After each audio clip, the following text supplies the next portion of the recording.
Hi, hunters. Thank you for tuning into the Flush'em and Dustin podcast brought to you by Nick and Tyler, the boys from Ringnecks and Retrievers. In this podcast, we will talk about guns, dogs, gear, and our successes and failures in the field through our combined 40 years of experience. We speak with hunters just like you from across the nation about their days in the field and the many memories they built with their friends and family. We are excited to have you listen. Now let's get to Flush'em and Dustin. Thanks again for tuning into the Flush'em and Dustin podcast. This week we have special guest Jon and Jorden, a father and son duo from Spectre Hunting out of Utah. In this episode we talk about the good old days of pheasant hunting out in Utah and how things have changed since Jon was a kid.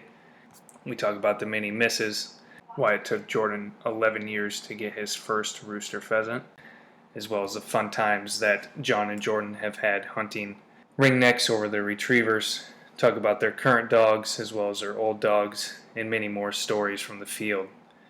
Stay tuned as we introduce Jon and Jorden from Spectre Hunting. Dad, you can go first if you want. Okay. I'm John Child. I'm a nurse, been a nurse for about 15 years now. Used to be a welder. I travel for work right now currently, taking care of patients that's been exposed to like different aspects of the nuclear energy field. And before that, I was a nursing supervisor at local hospital here. Love doing that. Hopefully get back to doing that, at least in a fill-in basis. I absolutely love doing that. The travel is mostly for the money. It's actually unheard of money for a nurse. So Nice. Hey, that's the only reason we all work, isn't it? Honestly, yeah, probably if I wasn't, I wouldn't. But, I mean, if I could just sit on here and do this with you folks all day, that's what I would do, but it doesn't make me any money, unfortunately. Yeah. Well, and with 9 kids and basically 6 of them still home, they all want 3 meals a day. So Yeah, a lot of mouths to feed. So I'll go. I'm Jorden Child. I'm Jon's son. I'm a salesman, a door-to-door salesman of all of them, the ones that people don't like the most, but it's for the money. So it's good money, but I have a wife and 2 kids. I don't think I'll ever have 9 kids like my dad. But I'm trying to convince my wife that 2 is enough. But I'm currently doing the same thing. We're having a second in December, and I said I'm done after that. yeah, I had a boy first, but then when I had a little redheaded girl, that changed everything, man. She's gonna be the death of me. So everything they say about redheads is true. But no, we are part of Spectre Hunting. It's kind of this ambition, I guess, or goal or dream or whatever you want to call it of mine. I wanted to create like a camo. It kind of started out as a camo pattern. Okay. Yep. And it turned into something bigger and trying to do like a camo line and stuff. And we just kind of I started out slow, and then I asked my dad if he wanted to be a part of it and do the social media, because he given his job, he actually has a lot of downtime sometimes with these patients. And I noticed that he was always sending me, hunting things on Instagram. And I'm like, he'd probably be perfect for this thing. So he took over, and he's just been killing it. And we're kind of just running with it right now. But we've got some, it's Spectre Hunting on Instagram. We have a Facebook page, which we are starting to do that a little bit. Mostly it's Instagram, but Yeah. And then we just got a website or a domain name, but we're having the website built right now because we've got some swag and stuff that we want to start selling. Cannot wait to see it. Cannot Yeah. wait. So will it be your guys' name.com, or was it going to be? Yeah, spectrehunting.com. Yeah. Luckily we got that domain name. Nice. So So a lot of people send you some photos or whatnot. Do you have a way that people can send you those? Is there an easy way people can reach out to you to get you some good photos? yeah, we have an email now. It's just jordan@spectrehunting.com. They can send anything to that. And obviously our Instagram page and Facebook, they can just DM us. And that's what a lot of people have been doing. It's kind of, we try to get as many people out there as we can because we know they like to have their stuff posted. Yep. Sometimes we get a lot and we don't get to everybody, but we try to post a lot for folks. So I see you guys are out in Utah, correct? That's where your Yes. home Yeah. base is. So do you guys have your own land? Do you lease land? What? And then on that land,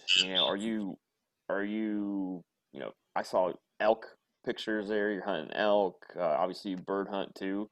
Mhm. I guess just give us a little rundown of that. So my dad, Jordan's grandpa, we grew up out here. It makes sense, but out rural from Ogden, Out west of Utah. Ogden. Yeah. Okay. And I mean, me growing up, when I was 12, well, probably I started. I mean, if I thought about it now and my kids, it's like, yeah, there's no way I'd, let them do that. But I grew up where, we had, let's see, a neighbor right next to us, another net. I mean, it was hundreds of yards, before the next, like a quarter mile before the next house. I mean, I could walk out. And I think Dad has about 40 acres. Okay. But I mean, I think I was 8 to 10, honestly, when I first got a BB gun for Christmas. And I mean, that was my life, is just being outdoors. Even 8 to 10, like I said, I can't think of, any of my kids that I would have thought, well, that's okay. I mean, that's what you can't do that now. out of school, I got home, I got the BB gun and just went out and just, target practice, find something and shoot at it. But shooting sparrows. So there was a few things that come about off of the fence posts and barbed wire fences. But when I was 12, which was earliest you could hunt, at that time, with an actual license hunting, I had started milking cows when I was 12, helping milk cows. So I was actually earning money when I was 10, 11, 12 anyways. And so I bought my first shotgun myself when I was 12. And my dad worked at the dog pound there in the city in Ogden. And you could give him an address in Ogden and he could tell you what dogs were registered there. I mean, he was there for 30 years. Anyways, I was 12 and he brought this 6-month-old black lab home. And so now it wasn't just me after school. I had a companion to be out there with. And luckily she was just a natural at finding pheasants. And out where I Who was that again? grew up and Heidi? lived, that was Heidi. Yeah. Heidi. And when I, like I said, grew up, I had a close friend that his brothers took him. They had short hairs. And so it was a while before the two of us actually, because it's 12, before we were old enough we could make it to each other's houses, with the dog. So it was a couple years before I started, really hunting with close friend. I'd have a person or two that dad had come out that didn't have someplace in the city, so they would come out. And it's like, oh yeah, my son will be. So as 12, I was guiding men, at 12 years old, out Cool. pheasant hunting. And that's where I grew. I mean, I could literally walk out the backyard, and it was just me at 12. My dad, nothing against him or but he had done a lot of big game, and he had done a lot of he talks about pheasant hunting way before, but he quit deer hunting the year before I could start. So I started hunting on my own, really, without. Just a farmer It was type, just dude. it was me and Heidi, me and my dog. Like I said, at first it was BB gun, and then once that season started, it just transitioned into pheasants. And that country block that I lived on, I mean, my best guess is it's a, I don't know, 400 or 500 acre block that we lived on.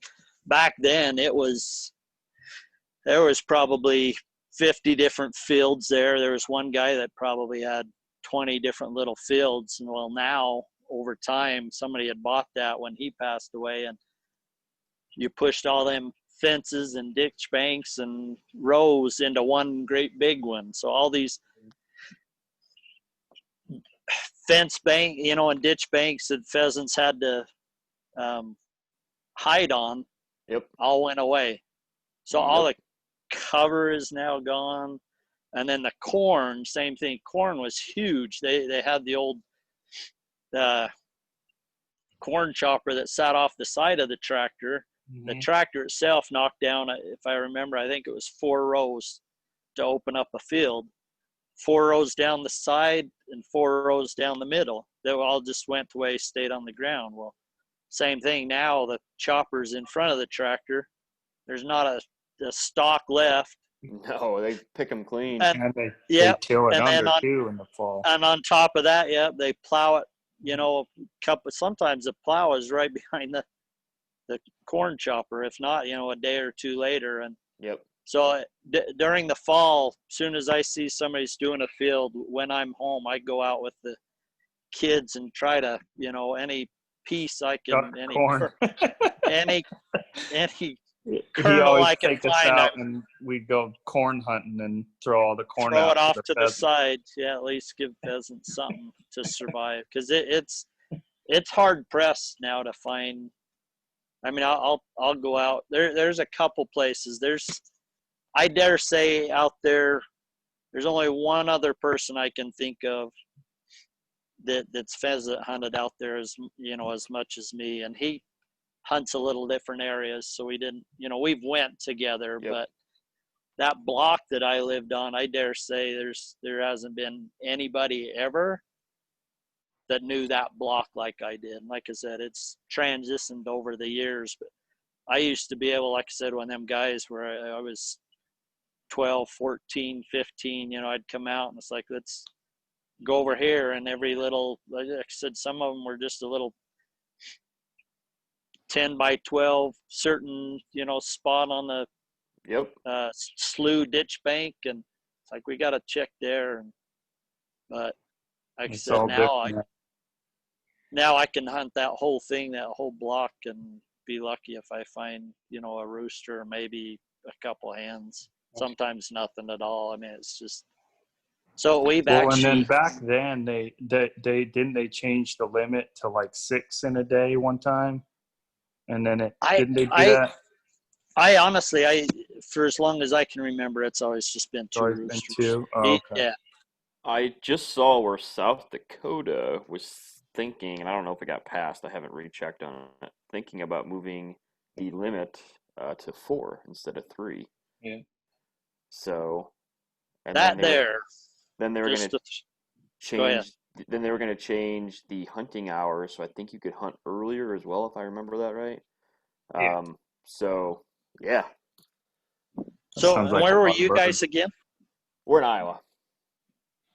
So South Dakota seems awful close to being a perfect middle ground there, because We might have that's definitely been on the.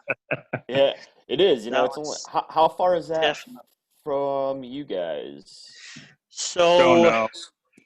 we'd have Colorado, Nebraska-ish. So a couple Yeah, so you kind states. of Not you kind bad. of loop up kind of. Probably. Probably be what, like a 20-hour drive, maybe. Honestly, I doubt No, it's. it's not. I I bet it's bet not you it's. 20. So I I bet you drove it's. from Iowa to God, Watertown. Yellowstone, Yeah. and it wasn't 20 hours. Oh, okay. So Yeah. All the driving I do is down to the south, so I'm just used to. it's 6 hours from. I'm in Des Moines, which is dead center Iowa, and Okay. it's six and a half to Watertown, which is the east side, and I think Aberdeen is like 7. It's like an extra half hour to Aberdeen. So Yeah. it's Yep. seven and a half for us. Yeah, So I'd it might assume be like, I'd assume you guys probably be around Yellowstone. 10. I would guess maybe yeah, I would. 8, I 10. would. A guess would say 10, 10, 12, because we 12. do have to go up a little. Yellowstone is pretty much due north of us, Yeah. but Yep. we have to get up. It'd take a couple hours to get up. So I mean, Yes.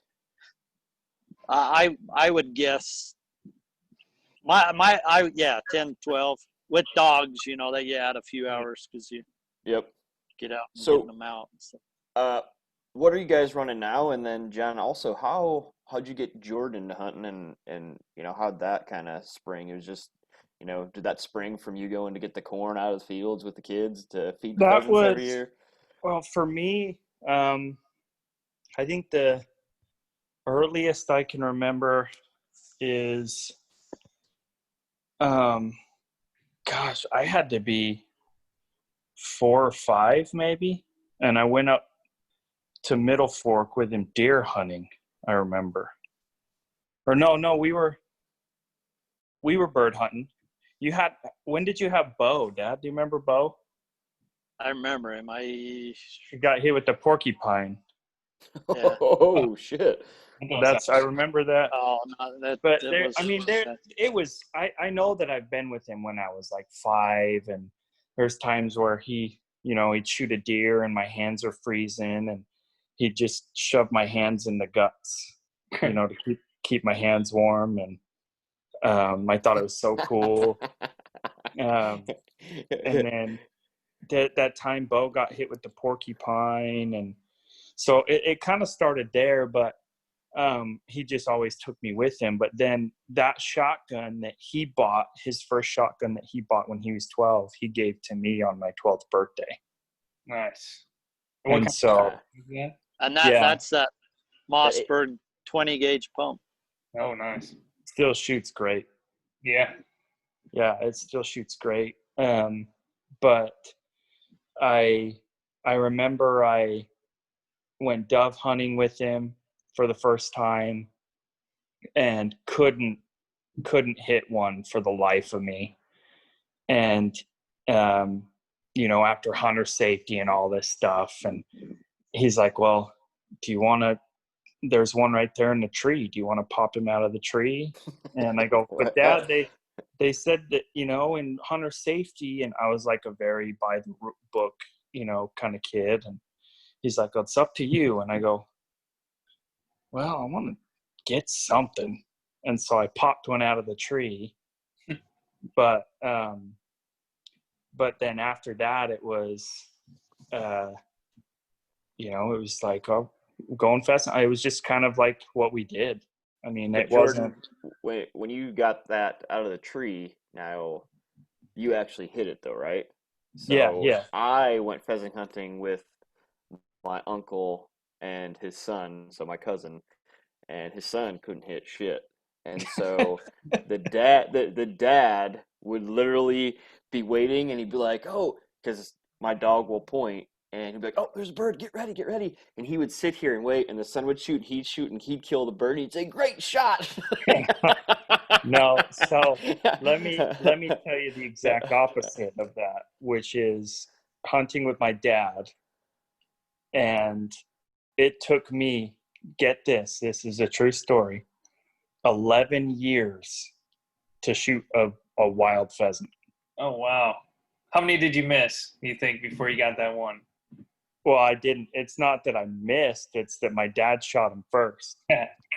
Oh, Yeah, he So shoot him first. That was I always thought, like, what the hell, man? Are you trying to teach me a lesson or something? And but he's just so quick, and you could just tell that he gets out there pheasant hunting, and he's zoned in. he's just so passionate about it, and he loves hunting behind the dogs, and it's a zone, and it's the dogs too. It's just we don't like the dogs let going them home. get rewarded. Yeah, I agree. We with have that. to let the dogs get what they're out there for. So, but I'd watch him just shoot. I remember one time we shot just barely. I mean, I was barely like a split second behind him, and I hit the bird, but it had already folded. He had already folded it. And I was like, oh, did I? And I knew I didn't, but I was trying to trying to tell him like that I hit it, but deep down I knew that I didn't hit it, or I knew he hit it first. But then Tyler always tries to pull that shit with me when we're out. Oh, hey. I hit it. I hit it first, and he's like, "Oh, I think I got that." See, I always knew he just always outshot me. And I'd bring buddies, and sometimes it's embarrassing because when I was younger, we'd see. I mean, there was one time we went out and we saw. I thought we were in South Dakota. I mean, we had like 11 birds come up out of this patch. That was back behind Troy's mom's. Yeah, that's stretch. Yeah, and the dogs were going nuts, and it was pretty. I mean, he shoots one, shoots the other rooster, and my friends are with me, and it's just sometimes it's kind of like, oh man, Dad's hogging everything, but it made me a good shot, and so, but that's kind of what got me into it, was just him just taking me with him, and just wanting to do something with my dad, I guess. But when he gave me that shotgun, that was pretty cool. Like, and I did shoot that dove out of the tree. That was the first thing I've ever got, but it was 11 years before I shot my first pheasant. Is dove hunting pretty popular out in Utah? I know in Iowa there's like a dove season that's pretty decent, but I've never been though. I've never done it. Maybe this year. We'll when I was growing up, because the limit used to be 15. I think it's 10 now. But growing up, the river from our mountains makes it out to through the country where we live before it makes it out to Great Salt Lake. But they like them trees along the river. So when I was growing up, me and my friend, we'd go out and we could do pretty good. There was a few times where we limited, and 15 doves. I mean, sometimes that takes you 100 shells, but I remember going through a few boxes, and me and him run back into town, grab some more boxes, and come back out and go out that evening. But it was never like that when I went, though. It's not. You'll hear a few shots here and there, but it's just like the pheasant. I mean, it's almost like it's going away. There's not many. There's doves, and same thing. Dove used to be, when I was growing up, once it hit September and you get that cold snap, the doves were gone. I remember once in a while seeing a dove into October, but you'd never see a single dove after that. There's now doves that you'll see year round. I mean, they're here in the dead of winter on. They just adapted a little. It's there. It's just people don't hunt them like they used to, and I'm sure it's them adapting some. But I mean, it's something that you can probably get into, fairly easy. And the other thing, part of that is, trying to get permission, which for anything, deer, elk, bird, I mean, that's a That's tough. art That's tough as to it do. any. It is. It's rough. So I'm back to that question you was saying before. Yeah, Dad has that roughly 40 acres, but my dad also, Knows and every Jordan human could being test, on the planet. if it's out here in the country, he can tell you who. I mean, from a county over, if they're out in the country, Dad can tell you and tell you what horses or cows they have. Or, I mean, he's our local livestock auction. He's one of the, I wouldn't say founding members, but I mean, everybody knows him out there. And so if somebody has land, my dad knows him. So when we get hard pressed Not a bad for problem to that, have.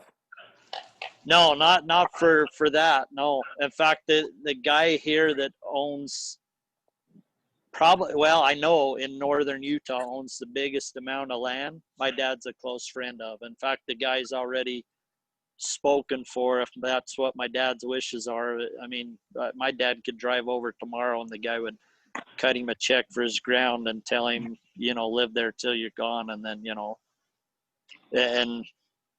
and that guy, well, we'll get into a little. Jordan was going to talk a little more, about it. But as far as we got into trapping a little, and we've got permission from that guy, which, like I said, He owns a lot. It's a ridiculous amount. The ground, how people are running it now, where you used to have, like I said, 20 fields, is now one, all leveled into one field, so there's no cover. And then how they're perfecting harvesting, it's leaving no food for them. And then the predators is the other thing, is the predators have actually increased. I mean, it's hard for pheasants here anymore. So what are you guys running now for dog? Are you running labs then now? Yeah, I just that. I mean, I love all bird dogs. I love them all. And I've been behind a few. That bow Jordan was talking about that was it a got hit by the wirehead? porcupine. He was a Drothar, actually out of German lines. And the guy I got him from had to give him up. I can't remember. I think maybe divorce reasons. But when I got him, and he was a tall, lengthy. He was a big for Drothar. But he said for them to actually be registered in Germany, they had to be proven like on 3 different type of game, like unrelated, like say deer and rabbit and pheasants. They totally for them to actually be registered. So if it had a heartbeat, these Drothars would be it. And that porcupine, I mean, I don't know. I heard one good yelp. Pretty good. We were grouse hunting, and I heard one good yelp. So I think he only got him once, but he must have been, Jeez. totally open mouth after him, because he had some clear down in and buried that the vet had to surgically remove. Man, that sounds horrible. So would you say that dog compared to your labs, what do you like hunting over more? We kind of like the labs because it's Utah. I don't know what it's like in Iowa, but Utah, out where we hunt, it's very, very thick, very tons of burrs, like if you have a dog with long hair and you go where we go, you're going to have to shave it probably. See, and that's I'm not even that's kidding. the biggest thing with labs is I've had my labs come back covered in burrs. Oh, wow.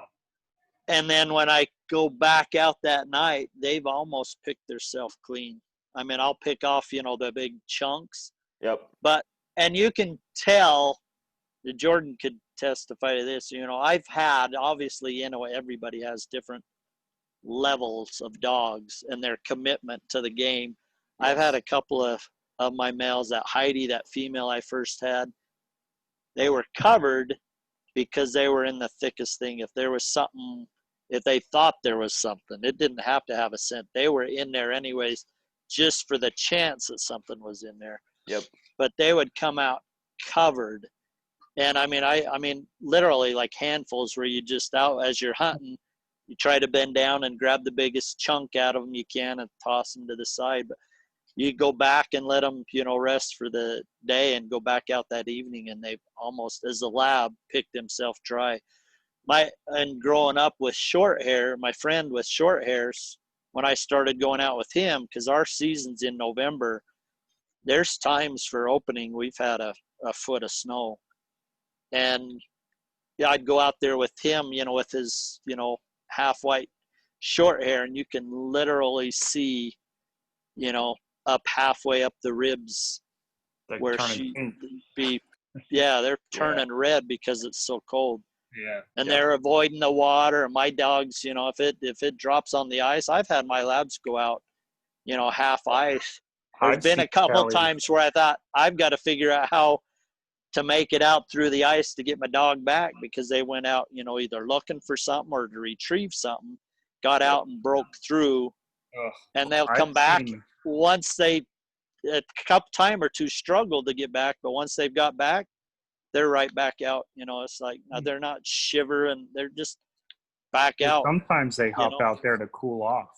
Like you can see the steam, steam coming off of them, and then they get down to the water's edge and they walk out, break through the ice until they're covered, and they're like drinking it, like they're cooling off. So that they just, for where we're at, and I'm sure for my dad, it's a sentimental thing too. He's very sentimental. So, that being like his first hunting dog and stuff, but I've always liked him. That's kind of what hit me too. Like my first dog my parents got me was a black lab.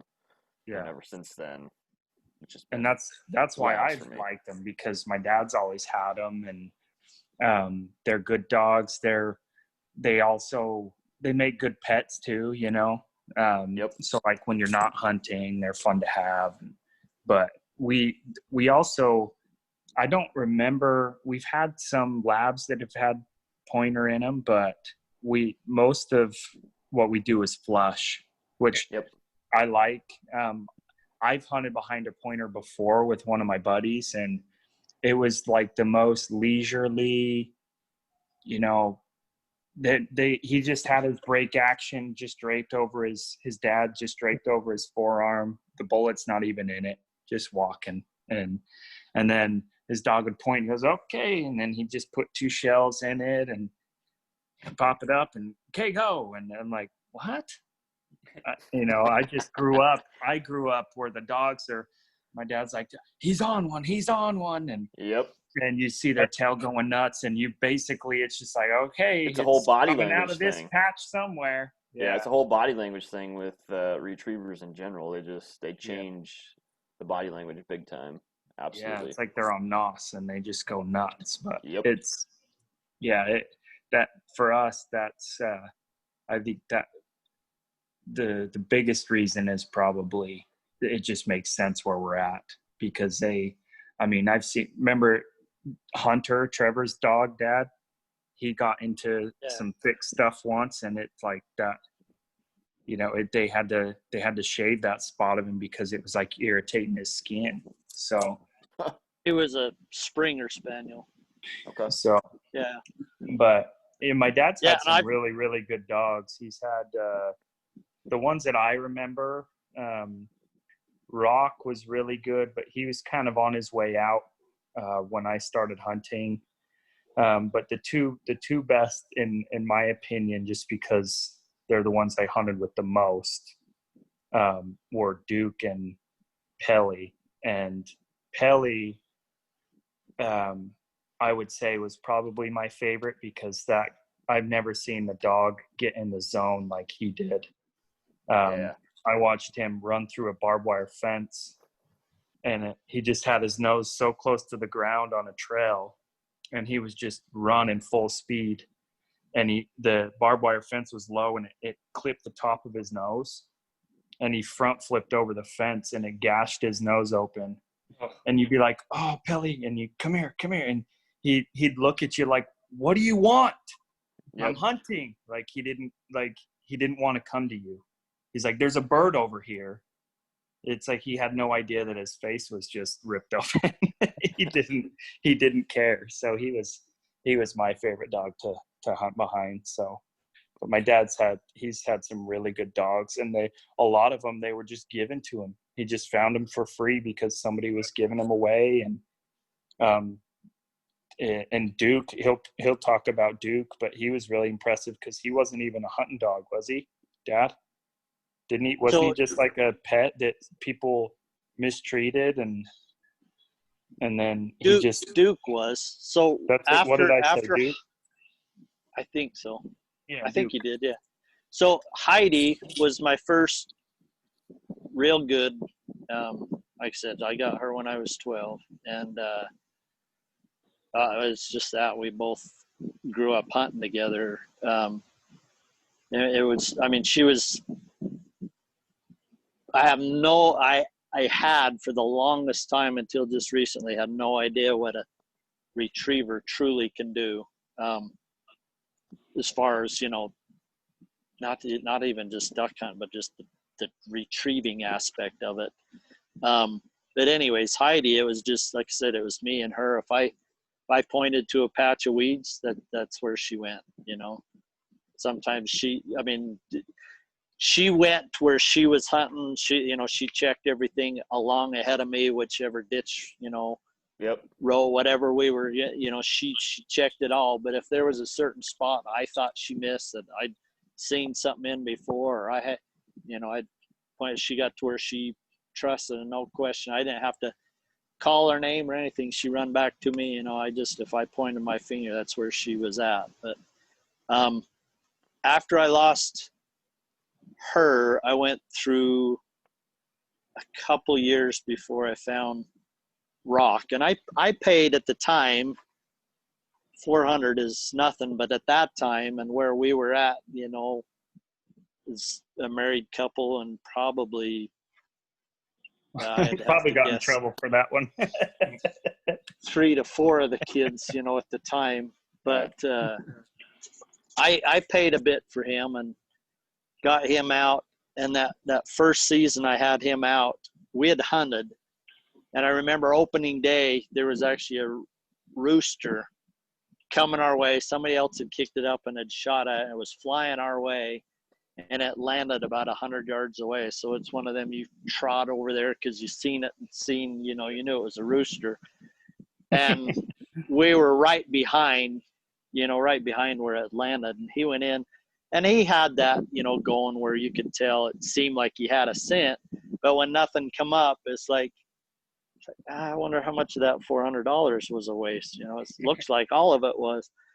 And for that season, for several days, hunted and just never found anything. And then I remember I was driving to work. It was a Thursday because it was payday, and I was driving into work, and I had him in the back driving past this field, and there was one sitting out in the middle of the field. It's like, I wonder if because it looked like somebody had mounted a bird and just stuck it in the middle of the field.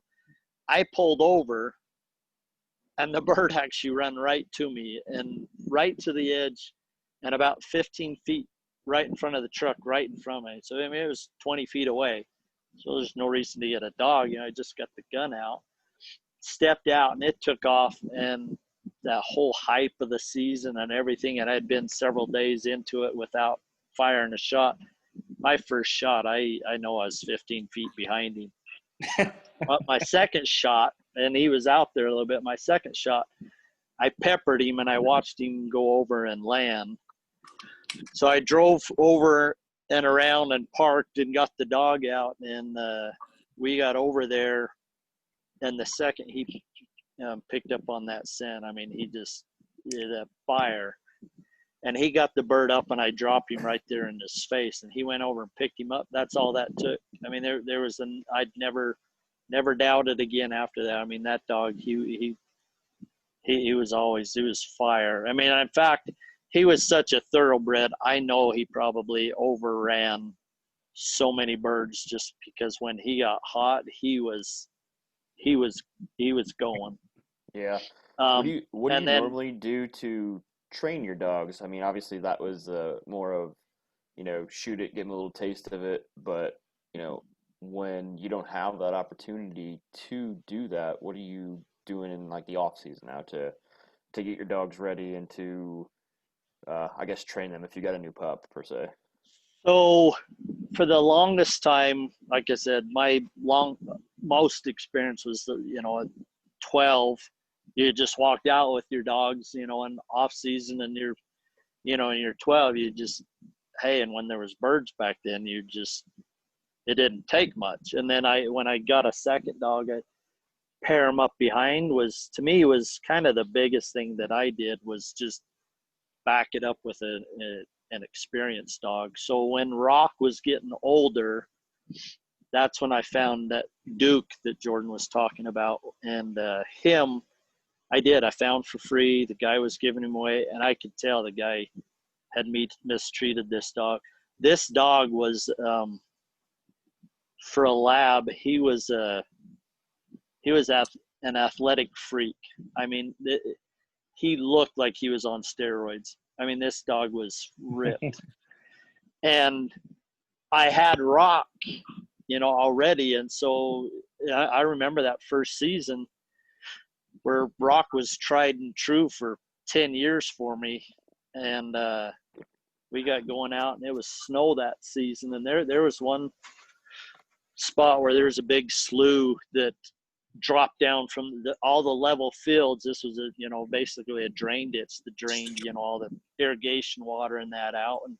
And it was probably 8 foot down from the level of the field. And it was 30 feet or so across, and depending on how much water, sometimes it was, 3-4 foot trickle through the middle. So you had 15 feet of slough on each side of it. Well, we was, hunting the field, and Rock was old enough at that point where he was, he would hunt himself into a hobble. So after you was, a couple hours into it, he'd have a noticeable limp, but there was no, stopping him at that point. But I remember, and it was early. It wasn't, like I said, we hadn't been out for long. And Duke, the younger one, I think he was a year and a half when I got him. So he was, old enough to be an adult dog. He was going out and scent checking that slough from up. I was trying to get either or both of them down into it, and they would go down a time or two, but for the most part, they were up top. Like I said, Rock was now old enough to realize, hey, I need to conserve and wait till I smell a reason to go down there. But Duke kept scent check and go over to the edge and scent check. And there were one point where if I would have paid more attention, he seemed like he knew, something was up. Well, so at one point we got going down, and he actually decided to go down in on his own. And so I was sitting here gabbing with my friend and that. Jordan, you was with us then, was it? Was you with me and Greg? Yeah. And we were just shooting the breeze, not thinking anything of, well, this is just the pup. Rock didn't give me any indication, so I paid no attention to and Duke had got down there and, like I said, scared up a nice rooster that we just, watched vanished in the distance because we weren't ready.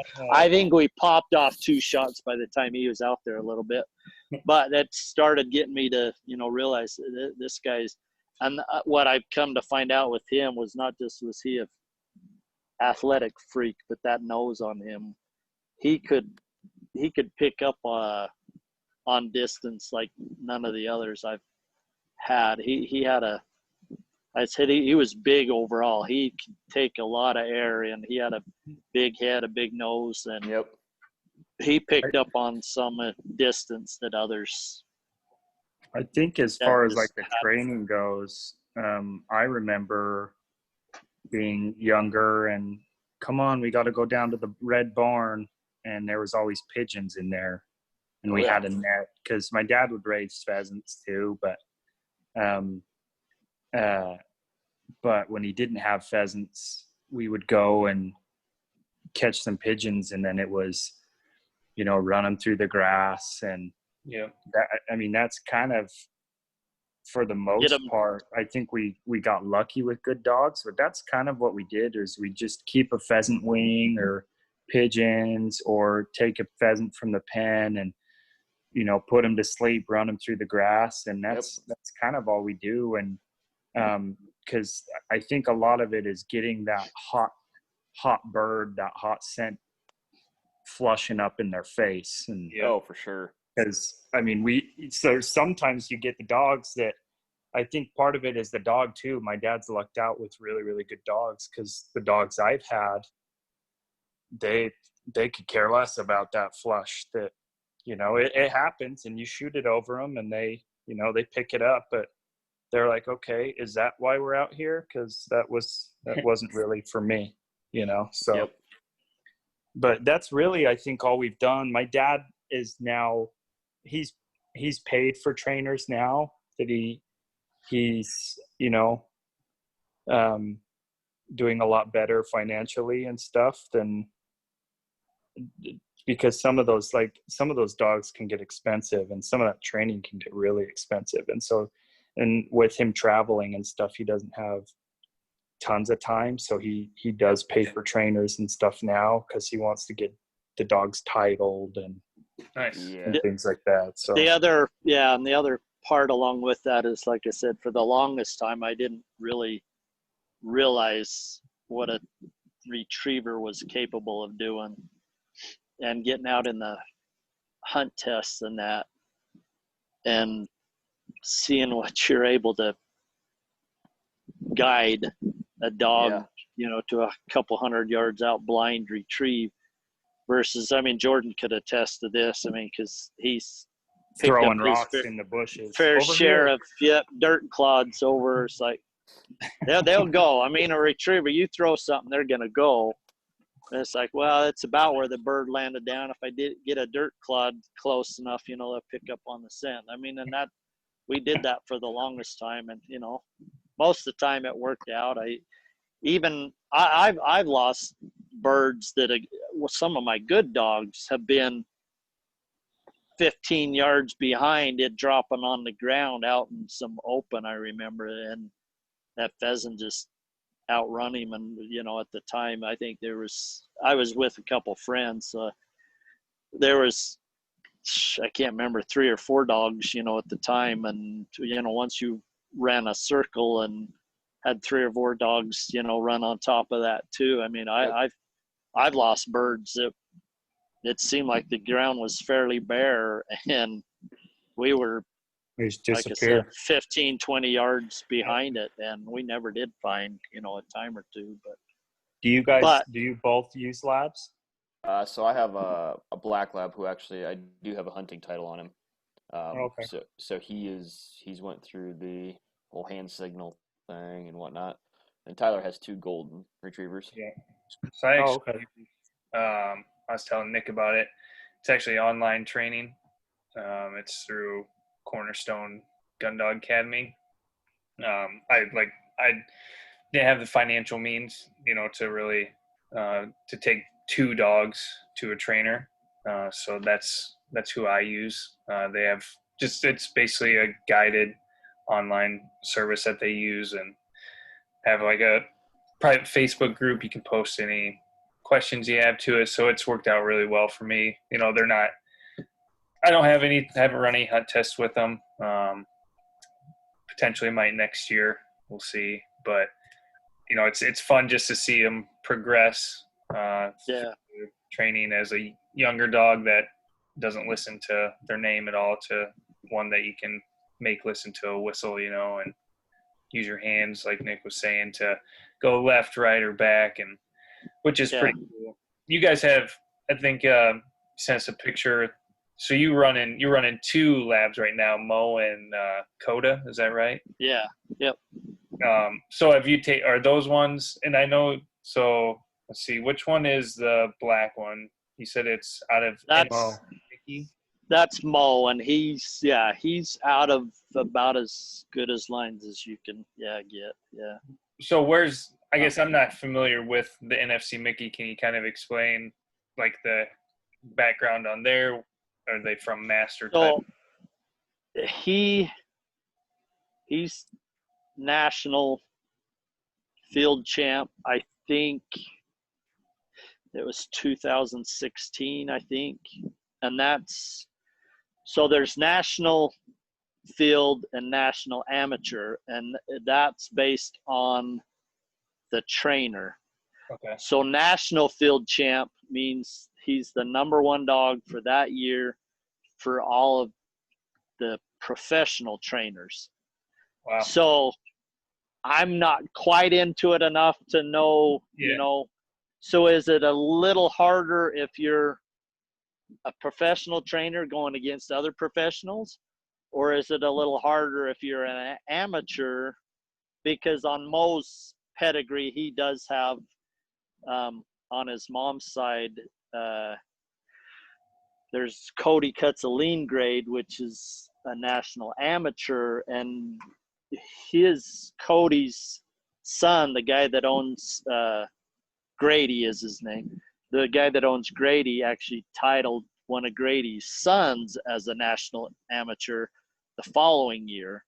Okay. So that's actually pretty impressive. But as a national field champ, like I said, you're a professional trainer going against other professionals to get the number one seed that year.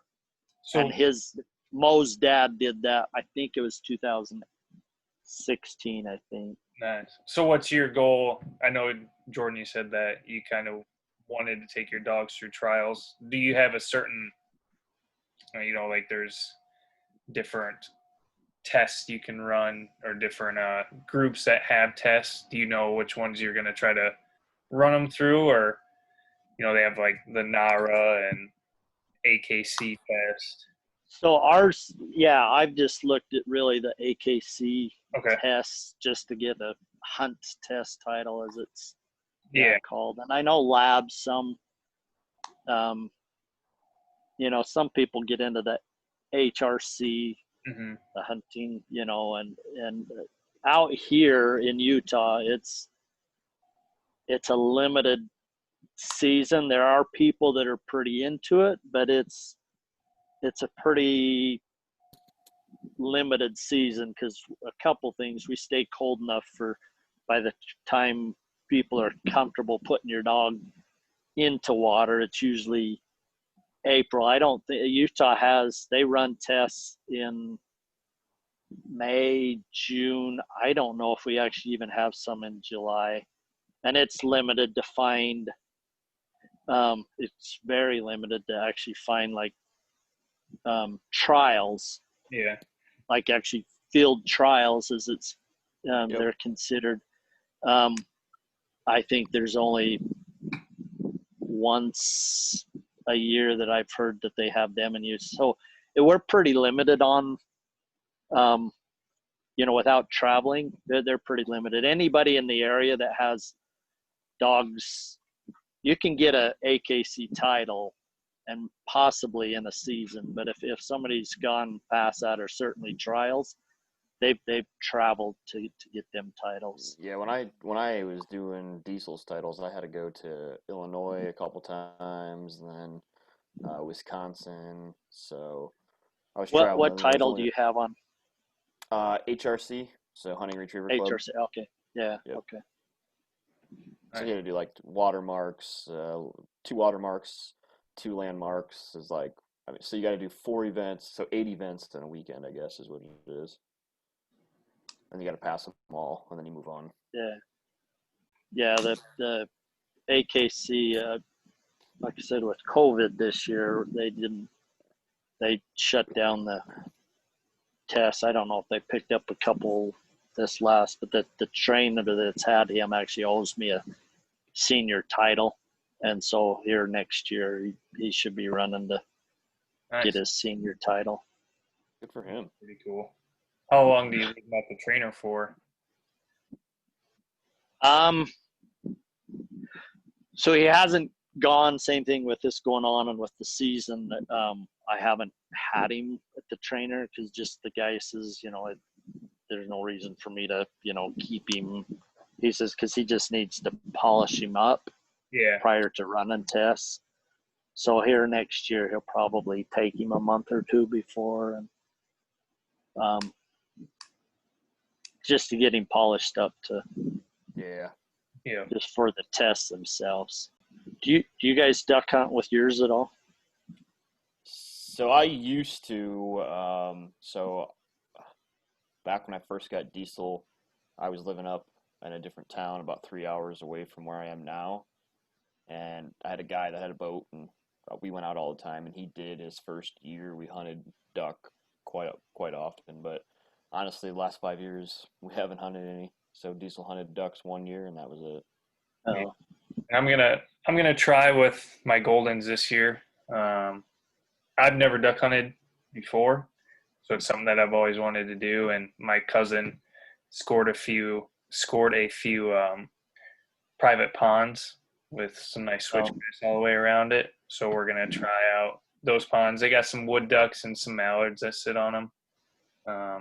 He said saw a lot of ducks out there last year, so we're gonna try it, see how it goes. I just like the cool part about the whole like duck hunting for labs or the field trials is really the discipline that you put into the dogs and how it's to me that's probably the nicest thing that I found, of maybe preparing the dog to run a field trial or something, is just the discipline that you instill in it, and makes it a nice home dog too outside of hunting season, which is pretty cool. We're definitely gonna have to hit up a South Dakota medium trip and see Yeah, that'd be awesome. That's definitely been. That's been on the list for a long time. Yeah, we definitely need to check that one off. Well, you guys have been there before, right? Yeah, this will be our third year going this year. Yeah. So we do. Do you guys do public ASFest land there? Or is that what we you do find? It all ourselves. We don't buy. Okay. We don't buy anything. Yeah. We walk. I think last year I carried my phone with me to see how many miles we walked, and I believe it was it was right around 50, like 5 miles we walked in 3 days. It was pretty good, Yeah, I mean, you gotta get out there, and you gotta go to the corners where people aren't willing to go, basically. And every time we've done that, we see a lot of birds. Yeah. The problem with last year is we saw a ton of birds, and the crops were all in. So I mean, dogs would take off in the corn. All of a sudden, you'd see 20 birds get up, and you can't even shoot because the corn's 8 feet tall. It's like, well, shit. So I mean, we have had good luck, and we always try to hunt a field different from what we think everybody else hunts it, to kind of confuse the birds, because 90% of the time people just want to walk the edge, they want to go through the middle. They'll just circle back around and plop back right where they were. So Tyler and I literally kept hunting a field where we both went down the middle, and then we both looped around the edges, and we ended up coming into a bunch of birds. It was like, I don't know, 15 or 20 birds, because we scared them to like one spot, and then they all kind of bursted out on us. Yeah. So they're there. You just gotta be willing to walk and put in the work. And we do some good research before we go. We use Onyx Hunt to try to give us like an idea of where some good spots are. Just because you can use that map to show you where all the public ground is. Yeah. It's so nice. So the hardest part is there's some considered walk-in areas, and it's like, oh, that looks like a pretty good field. It's off a dead-end road or something. And you get there, and sometimes the walk-in areas are like corn stubble, and there's no grass around it. So it's like for waterfowl hunting, or it's a road that's just like actually not really a road. Yeah. And you can actually drive down it, which we've done, and then you get there and you can't even turn around or back up. So you got to back 2 miles down the road because there's no way to turn around because there's water on both sides of you. It's crazy. So I would try to avoid those, because that actually pisses us off, because you're literally in the middle of nowhere. There's nothing out there. You dump your truck, tire off the side, you're done. I don't know what you're going to do. Yeah. It's fun out there. There's a lot of opportunity, and there's so many places to go that you can continue to go back year after year, which is great. Yeah, we'll have to plan something for sure. Yeah. We're all about like hunting with people, you know. I got a buddy that loves going by himself, but I don't get, to me that's only half of it, you know. Yeah, I mean the camaraderie, getting to know Yeah. people, Yeah. getting to see other people's dogs work, that whole. I mean, that's why we hunt. You know, Yeah. you want to build that camaraderie. That's why we started doing this because we wanted to bring our message to people and what we're trying to do, and Then we get to we meet just people we like love you it. guys, so We it's love it. Same thing. Yeah. Same thing you got. It's just kind of a dream, and we decided over COVID, what the hell? Let's just Yeah. let's Do get it, to man. listen to. Yeah. That's what it's about. It's just, I mean, I'm pheasant hunting now, and I the first bird I ever shot, I mounted because it had like a lot of pink in it. Believe it or not, it was kind of cool. And then the second bird, my dad was actually pretty close to it, and he missed his 3 shots. And I was pretty far away, and I dropped 2 of mine out because I had a 3.5 in. Because, you know, sometimes ducks and geese fly over.